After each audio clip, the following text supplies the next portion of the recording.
विलास साहेब की, परम पूज्य आचार्य धर्म स्वरूप साहेब की। बीच में हलो ना करे।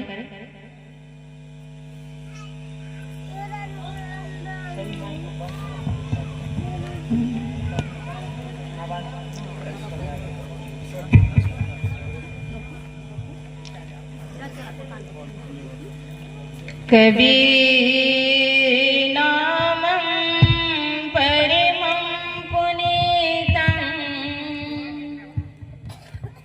युगे युगे स्वामी हरन्ति दुःखं दातारे मुक्तं पुरुषं पुराणं चरणारविन्दं सततं नमामि चरणारविन्दं सततं नमामि। मेरे मन मंदिर में विराजमान परम पूज्य गुरुदेव जी, मंच पर विराजमान सभी संतजन, संगीतकार भाइयों, ग्रामवासियों, दूर दराज से आए हुए निर्चिरवे की भक्त सज्जनों एवं देवियों, आज 2 दिवसीय सत्संग समारोह का अंतिम सत्र है। मैं कुछ कहूं इसके पूर्व हमारे इस ग्राम के, इस कबीर मठ के परम श्रद्धेय अक्षय स्वरूप साहेब जी को और उनके माता पिता, जन्म देने वाले, उन सबको धन्यवाद देती हूँ जो आज अपने गोद में खिलाए बच्चे, आप सबके गोद में पले बढ़े, इस ग्राम में खेले कूदे और आज आप सबके बीच संतों को बुलाकर सबको कल्याण के मार्ग में चलने के लिए प्रेरणा दे रहे हैं। इनके कुल परिवार धन्यवाद के पात्र हैं और तमाम ग्रामवासी भी और आसपास के सभी इस कार्यक्रम को सफल बनाने के लिए आप सभी धन्यवाद के पात्र हैं। सदगुरु कबीर साहब के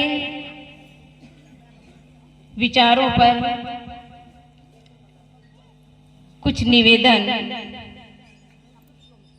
सदगुरु कबीर साहब का मूल ग्रंथ बीजक है। बीजक में प्रथम पद रमैनी है, उसमें सदगुरु कबीर साहब ने बहुत सुंदर कहा है, जस जीव आप मिले अस कोई, बहुत धर्म सुख हृदय होई, जासो बात राम की कही, प्रीति न काहू सो निर्भय।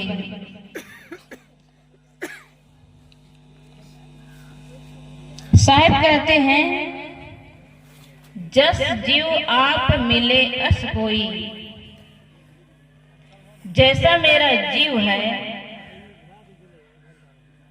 ऐसे ही इस जीव सिद्धांत को समझने वाले कोई मिल जाता है तो उनके साथ में धर्म की चर्चा करने में साहब कहते हैं, बहुत धर्म सुख हृदय हुई, धर्म की बहुत ही वृद्धि होती है, क्योंकि हमारे मन की भावनाओं को समझने वाले, हमारे सिद्धांतों को समझने वाले जो परम तत्व को हम मान रहे हैं, उसमें किसी प्रकार के देवी देवता भ्रम भूत मान्यता न रखने वाले, ऐसे कोई सिद्धांत को समझने वाले मिल जाता है, तो ऐसे लोगों के साथ में सिद्धांतिक बात, ऐसे लोगों के साथ में व्यवहार करने में बड़ा आनंद आता है। साहब ने कहा, जस जीव आप मिले अस कोई, जैसा मेरा जीव सिद्धांत है ऐसे ही सिद्धांत को समझने वाले कोई मिल जाता है, तो उसके साथ में धर्म की चर्चा करने में बड़ा आनंद आता है, बड़ी खुशी मिलती है। और जहां धर्म के सिद्धांतों को ना समझे वहां क्या होता है,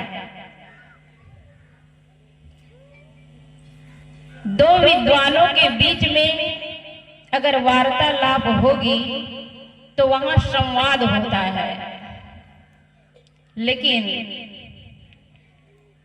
जहां पर सिद्धांतों को, विचारों को न समझने वाला हो तो वहां क्या होगा, विवाद होगा।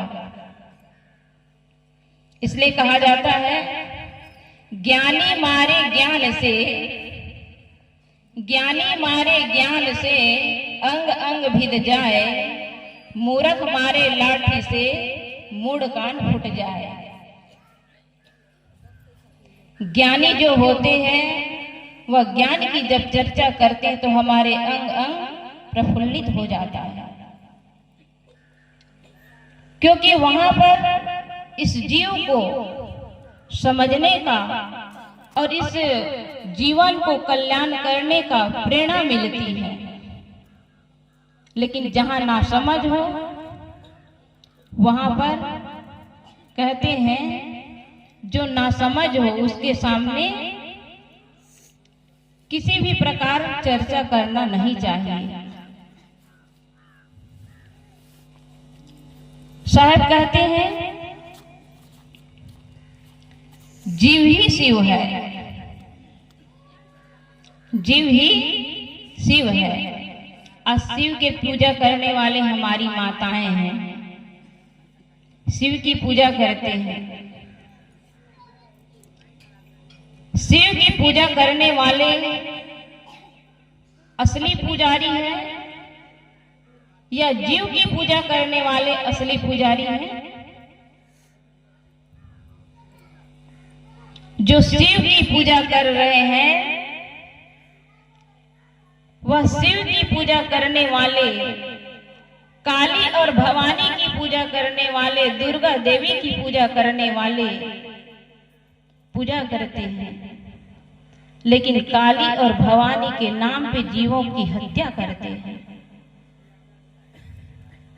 शिव की पूजा करने वाले उपवास करेंगे, पूजा करेंगे, लेकिन घर में आकर देखो तो कितने घरों में कितने जीवों की हत्या हो रही है।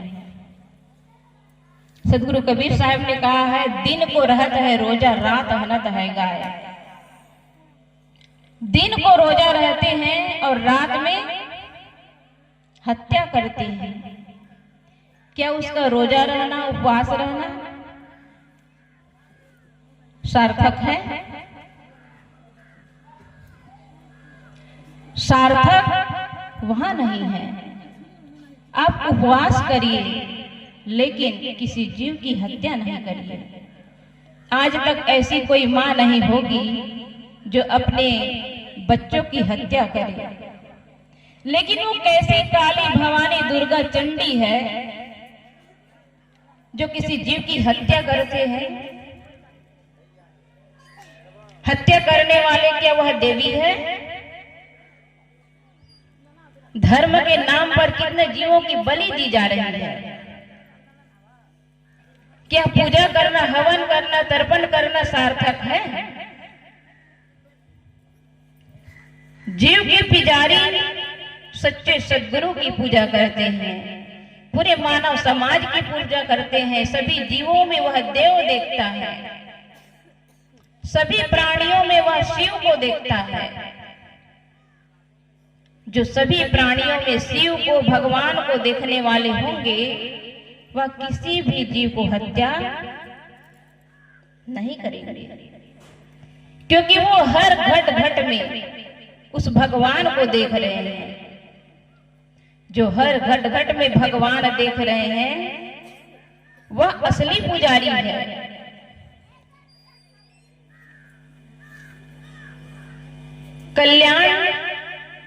कल्याण करने की बात बड़ी बड़ी बातें करने वाले हमारे धर्म गुरु होते हैं। मिनटों में सेकंडों में लोगों को मुक्ति का धाम बताते हैं।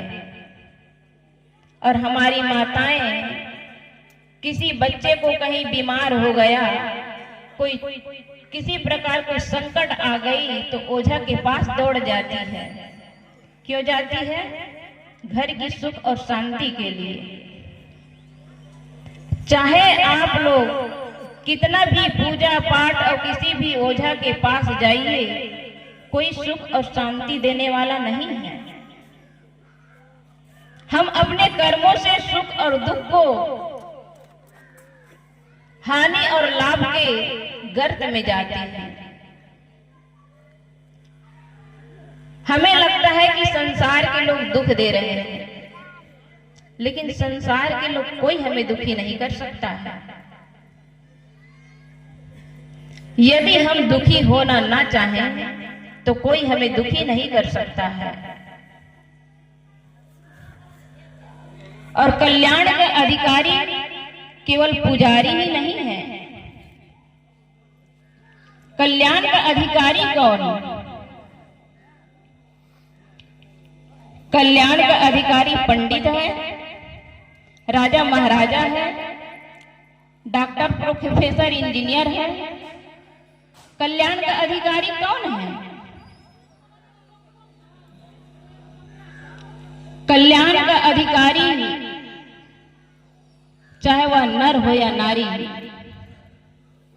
चाहे वह अमीर हो या गरीब, राजा हो या रंग, कल्याण का अधिकारी दोनों बराबर है। सदगुरु कबीर साहब ने कहा है, नारी रचनते पुरुषा, पुरुष रचनते नार। नारी को जन्म किसने दिया? नारी को जन्म किसने दिया? नारी को जन्म नारी कहते हैं माया को, और इस माया को जन्म जीव अपने अज्ञान के कारण, अज्ञानता के कारण, अपने स्वरूप भूल के कारण इस शरीर रूपी माया में, जिसको नारी का उदाहरण देते हैं, क्योंकि उदाहरण इसलिए नारी का दिया गया है। अभी तक पुरुष प्रधान में पुरुष लेखक हुए हैं, और पुरुष लेखक है इसलिए माया को नारी का उदाहरण दिया। पुरुष के लिए नारी माया है और नारी के लिए पुरुष माया है। यह शरीर ही माया है, जो शरीर के आकर्षण में, शरीर के रूप और रंग में जो भूल जाता है, वह क्या है? वह माया का गुलाम है। अपने भूल स्वरूप, अपने आत्म चेतन के भूल स्वरूप ही मनुष्य इस शरीर को सब कुछ मान लेता है। इसीलिए ये शरीर को जन्म देता है, और जन्म देने वाली कौन है? नारी है। चाहे वह मनुष्य जीवन हो, चाहे वह कीड़ा पतिंगा, पशु पक्षी, कोई भी जीवन में किसी भी प्राणी को देखिए तो नारी घट में ही जन्म देने का विधान है। नारी घट में ही जन्म देने वाली ये जो जीव है, चाहे वह गाय हो, बैल हो, बैल जन्म नहीं देता है, गैया जन्म देती है। लेकिन हमारे पंडित पुरोहित लोग कहते हैं कि हम बड़े हैं। यदि पंडित है तो क्या वह कहां से जन्म लिया? मां के गर्भ से जब आया तो उनका ही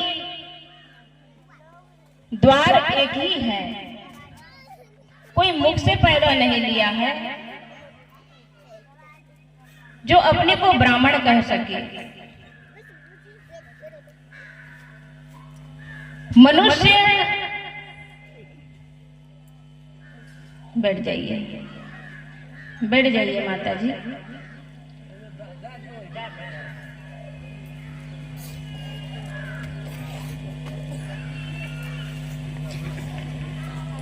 जो माया का गुलाम है वह नारी है।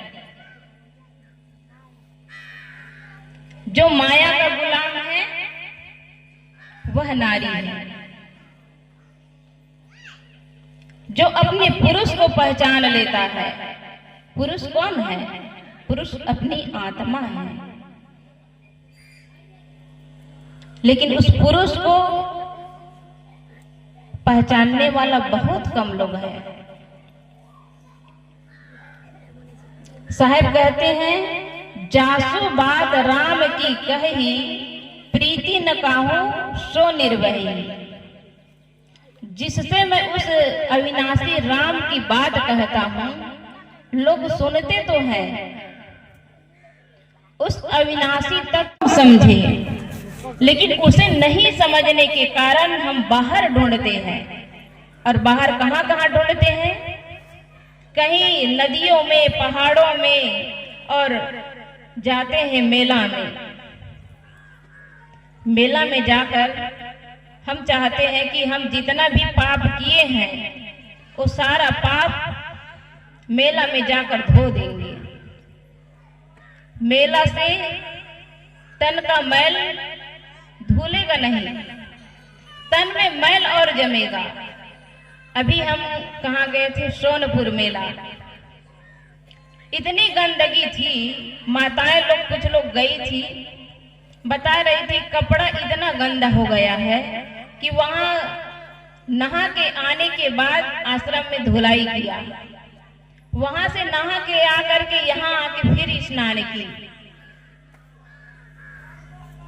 वो तन का मैल, कपड़ा का मैल धो नहीं सकता है, तो आपके अंदर जो दाग लगा है,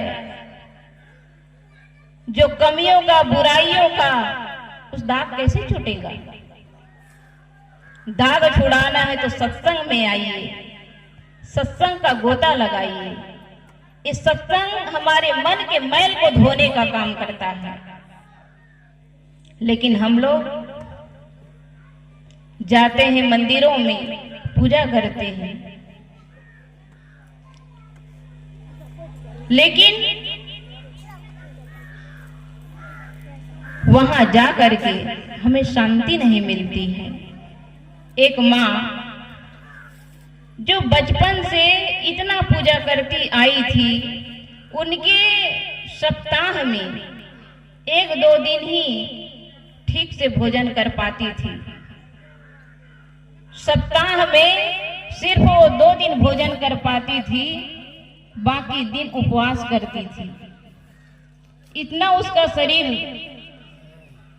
मोटा था, वो इतनी मोटी थी, उपवास रहते रहते रहते पूरा शरीर लकड़ी की भांति हो गई। बुढ़ापा के समय आया, आंखों से दिखाई नहीं दिया।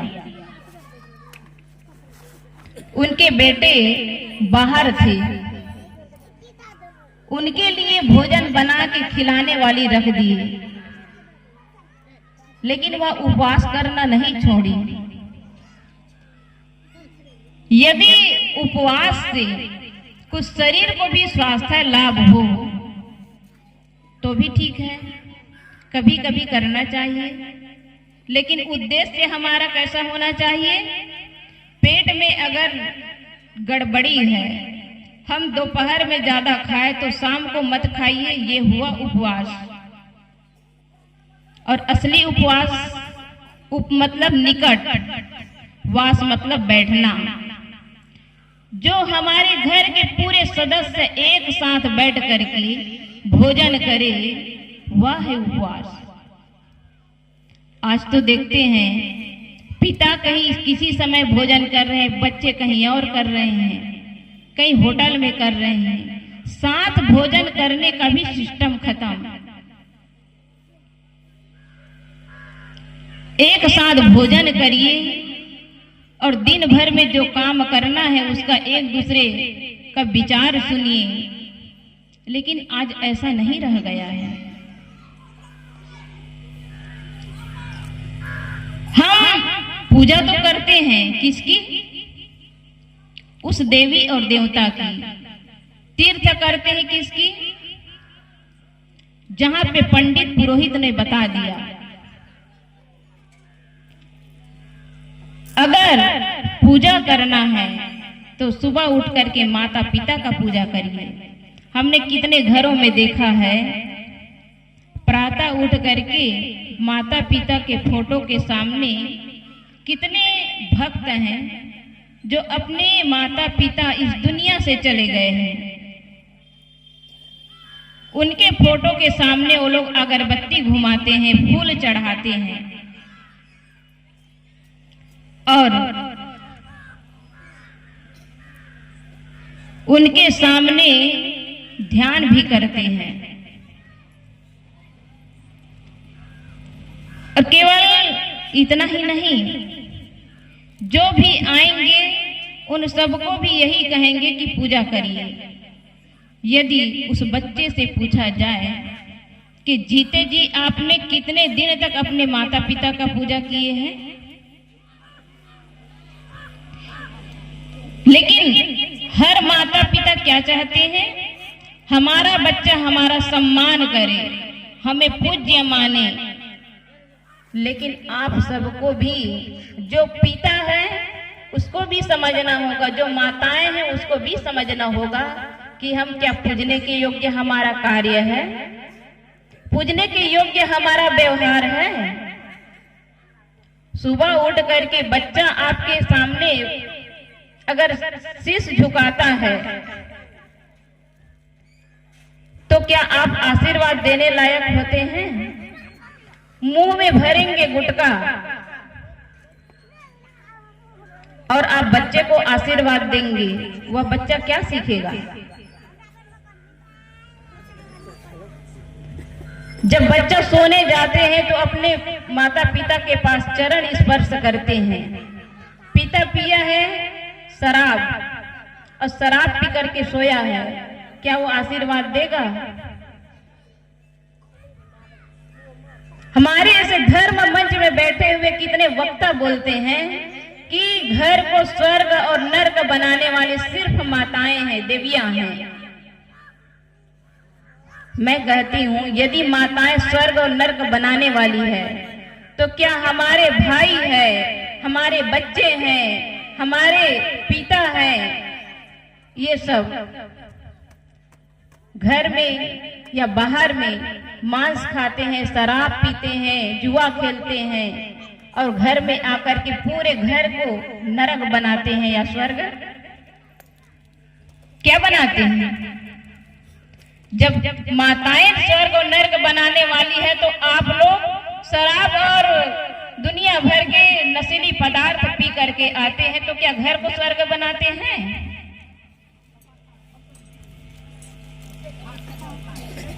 एक भजन है,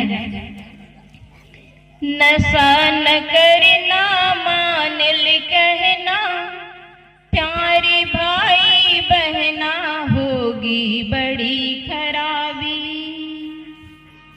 नशा न करना मान ले कहना, प्यारे भाई बहना होगी बड़ी खराबी। नशा में डर है, नशा जहर है, जीते जी मर जाना होगी बड़ी खराबी।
जो भी हमारे पुत्र हो, भाई हो, पिता हो, अगर घर के मुखिया ही इस तरह हो जाए तो वह घर नर्क हो जाता है।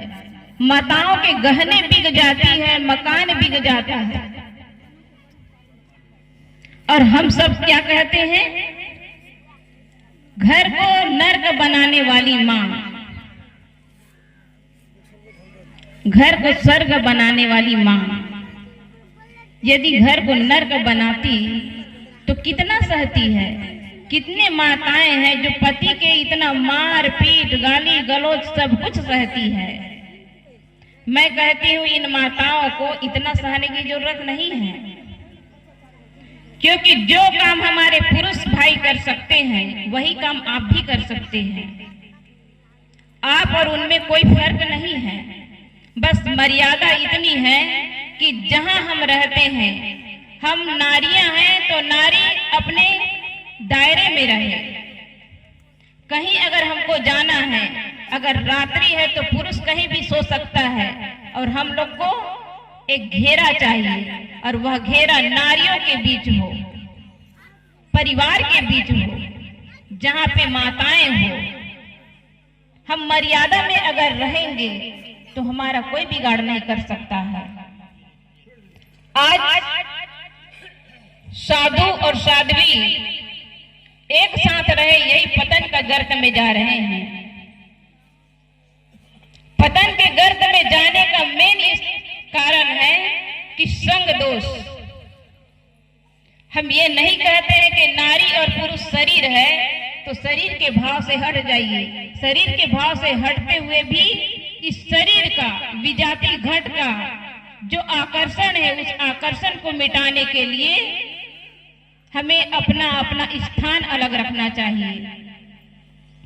हमारा जो संस्था है कबीर ब्रह्मचारिणी आश्रम, उस ब्रह्मचारिणी आश्रम में सिर्फ ब्रह्मचारिणियां ही रहती है, पुरुष नहीं रहते हैं। हमारे परम पूज्य सदगुरु श्री अभिलाष साहब जी का एक नियम है, जहां पे हमारे साधिकाएं रहेगी, उस साधिकाओं के आश्रम में 5 साल का बच्चा और 100 साल का बूढ़ा रात्रि निवास नहीं कर सकते हैं। और जहां संतों का आश्रम है, वहां पे नारी घट का 5 साल की बच्ची और 100 साल की बूढ़ी माताएं भी नहीं रह सकती है, क्योंकि ये सदगुरु अभिलाष कभी अगर सत्संग में भी जाते हैं तो वहां भी संत का निवास अलग, साधिकाओं का निवास अलग। अलग इसलिए रखा जाता है, वह नियम हमारे लिए ईश्वर का काम करता है। हम कहते हैं कि ईश्वर कहाँ है? जो नियम पे चलता है वही ईश्वर का पालन करता है, वही शिव का पालन करता है, वही परमात्मा का पालन करता है। लेकिन हम मानते कुछ और करते कुछ और है। हमारे अंदर अपनी चेतना को जगाने के लिए हमारे इष्ट जन यही कहते हैं कि हंस न नारी पुरुष है। हंस कहते हैं अपनी आत्मा को, वह नारी है ना ही पुरुष है, और नारी और पुरुष दोनों कल्याण के अधिकारी है। नारी के लिए पुरुष माया है और पुरुष के लिए नारी माया है। और जो अपने पुरुष को पहचान लेता है, हम कहते हैं कि ये हमारे जो भाई देख रहे हैं, जिसको हम लोग, हमारे माताएं क्या कहती हैं, ये हमारे भगवान हैं, हमारे स्वामी हैं। अच्छी बात है, गृहस्थ जीवन में अपने पति का सेवा करना चाहिए, लेकिन पति को भी पत्नी का सम्मान करना चाहिए।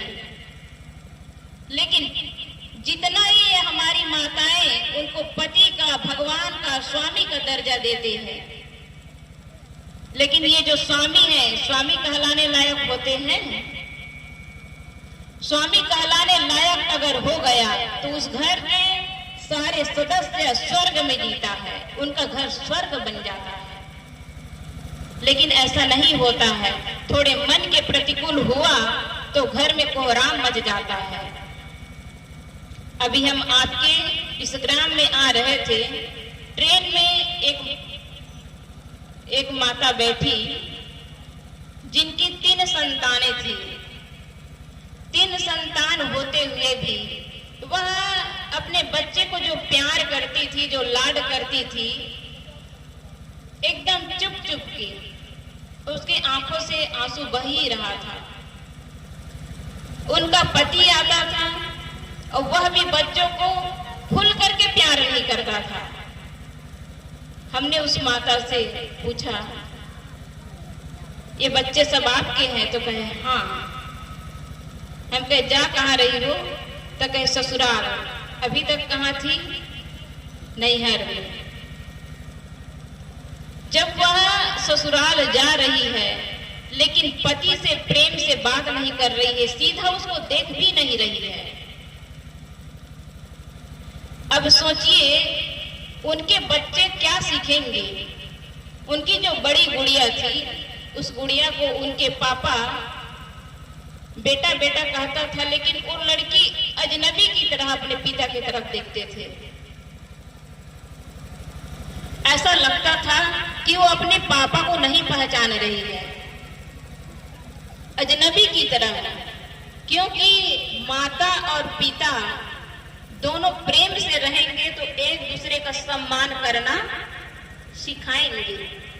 और पति और पत्नी एक दूसरे का चेहरा नहीं देख रहे हैं, बच्चे को क्या संस्कार मिलेगा? बच्चे को वो खिलाने पास में आता था लेकिन खुल के नहीं बोलता था। आज ऐसे ईगो में जी रहे हैं कि एक साथ रह करके, एक छत के नीचे रह करके, एक बेड में रह करके भी तन मिल रहा है लेकिन मन नहीं मिल रहा है। ये कितनी बड़ी दुख की बात है। आप अपने बच्चे को क्या सिखाएंगे? एक बार एक व्यक्ति जब कहीं जाना था तो सिर्फ पति और पत्नी दोनों थे, और दोनों होते हुए भी एक दूसरे में बात नहीं होती थी, बिल्कुल बातचीत बंद। जब वह व्यक्ति कहीं जाना था तो अपने पत्नी से पत्र लिखता है कि सुनो जी, मैं सुबह के 4 बजे ट्रेन पकड़ूंगा, मुझे सुबह उठा दीजिएगा। सिर्फ कागज से लिख करके एक दूसरे को संकेत करता था, वो भी इमरजेंसी में। उसकी पत्नी उस पत्र को देखी और दोनों सो गए। दोनों सोए एक ही बेड में। जब सुबह उठी तो 4 बजे वह भी पत्र लिख दी और लिख करके पति की तरफ रख दी और रख करके काम में लग गई। पत्र में लिखी कि सुनो जी, सुबह के 4 बज गए हैं, उठ जाइए। और वह काम में लग गई। सुबह के 6 बज गया। जब उसका पति उठा तो टाइम देखते ही उसे बहुत गुस्सा आया और गुस्सा में वो बड़बड़ बोलने लगा। तभी वह अपने बेड में उसका पत्र देखता है। देख के वह अपने आप में शर्मिंदा महसूस करता है। आज आप सब एक छत के नीचे रहते हैं, एक साथ रहते हैं, जीवन बीत जाता है, वृद्ध अवस्था में आ जाते हैं, पति और पत्नी एक साथ हो नहीं पाते हैं। क्यों? ये संस्कार के अभाव में। आज इतना अहंकार करेंगे तो हम धर्म की वृद्धि कैसे करेंगे? बच्चों को क्या शिक्षा देंगे? धर्म की वृद्धि तभी होगी जब सत्संग से कुछ अपने जीवन को परिवर्तन करेंगे। सतगुरु कबीर साहब ने कहा, जस जीव आप मिले अस कोई, बहुत धर्म सुख हृदय होए। जैसा मेरा जीव सिद्धांत है, जीव ही शिव है, जीव ही पीव है, जीव ही ईश्वर और ब्रह्म परमात्मा है, उस परमात्मा तत्व को जानने के लिए बाहर नहीं भीतर आना है। उस परमात्मा को पाने के लिए बाहर नहीं भीतर आना है। लेकिन हम बाहर भटक रहे हैं। हम जितना हम बाहर भागेंगे उतना अपने आप से दूर हो जाएंगे। जैसे आपको जाना है पूर्व की ओर और आप जा रहे हैं पश्चिम की ओर। आप जितना भी चलेंगे तो अपने मंजिल से क्या हो जाएंगे? क्या हो जाएंगे? अपने मंजिल से दूर हो जाएंगे। यही काम हम लोग कर रहे हैं। हम सबके घट घट में वह भगवान है, वह खुदा है, इसको समझना होगा। जीव को जीव समझिए और शिव को पूजा करने वाले इतना ध्यान रखे माताएं कि असली शिव, असली भगवान आपके परिवार है। आपके परिवार में ही आप उस शिव को देखिए। सुबह उठ करके घर के परिवार को सुसुम पानी पिला दीजिए। आप भोले बाबा की, उस शिव की जल चढ़ाओ या ना चढ़ाओ, पूजा करो या ना करो, घर के सदस्य को अगर जल देते हैं तो आपका पूजा करना, आपका जल चढ़ाना सार्थक होगा, क्योंकि असली देवता का आप पूजा कर रहे हैं।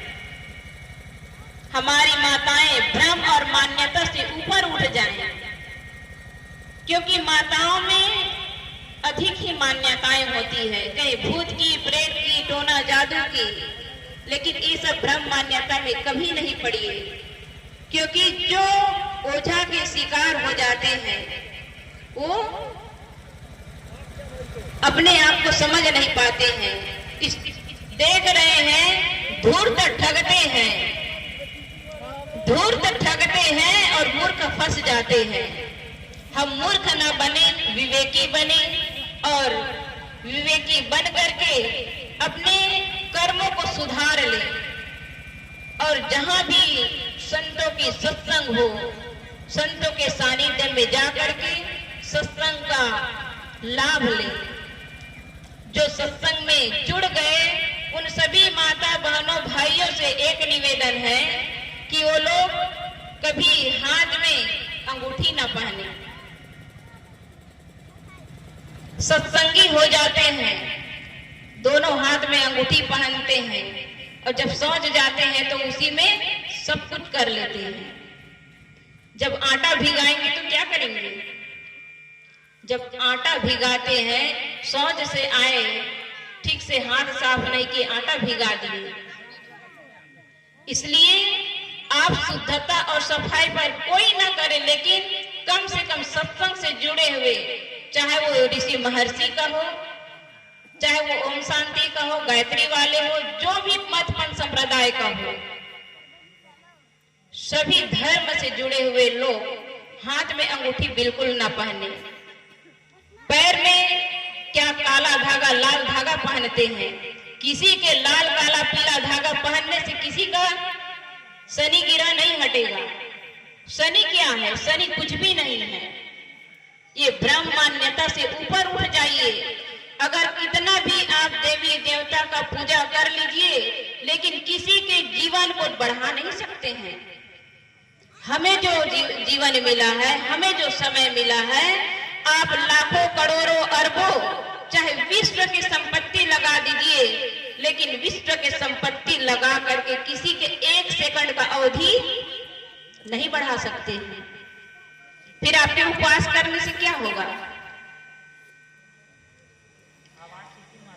आप दिन रात पूजा करिए,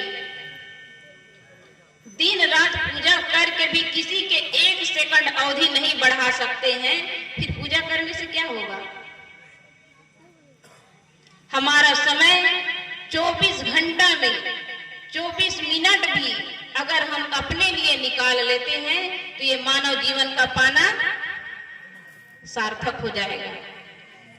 हम 24 घंटा किस लिए करते हैं? इस तन के संबंधी रिश्ते नाते के लिए मकान, दुकान, गाड़ी, बंगला बनाते हैं, इस तन के रिश्ते नाते के लिए। लेकिन यह तन भी अपना नहीं है। जिस तन में हम हैं, ये किराए का मकान की तरह है। किराए के मकान 10 साल, 20 साल, 50 साल, ज्यादा ज्यादा 100 साल, फिर तो शरीर को छोड़ना होता है। छोड़ने से पहले अपनी ओर लौट जाए, अपनी आत्म तत्व को जान ले, और जान करके जैसे हमारे लिए भोजन अति आवश्यक है, इस शरीर के लिए भोजन आवश्यक है, इसी तरह आत्मा के लिए भजन अति आवश्यक है। तो भजन करिए, सत्संग करिए और सत्संग से जुड़ कर रहिए। इसलिए सदगुरु कबीर साहब ने कहा, जस जीव आप मिले अस कोई, बहुत धर्म सुख हृदय होई।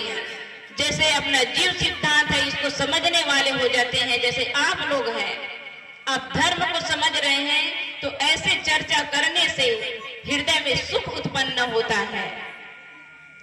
तो सदगुरु कबीर साहब के इन्हीं विचारों के साथ मैं अपने वाणी को विराम देती हूँ।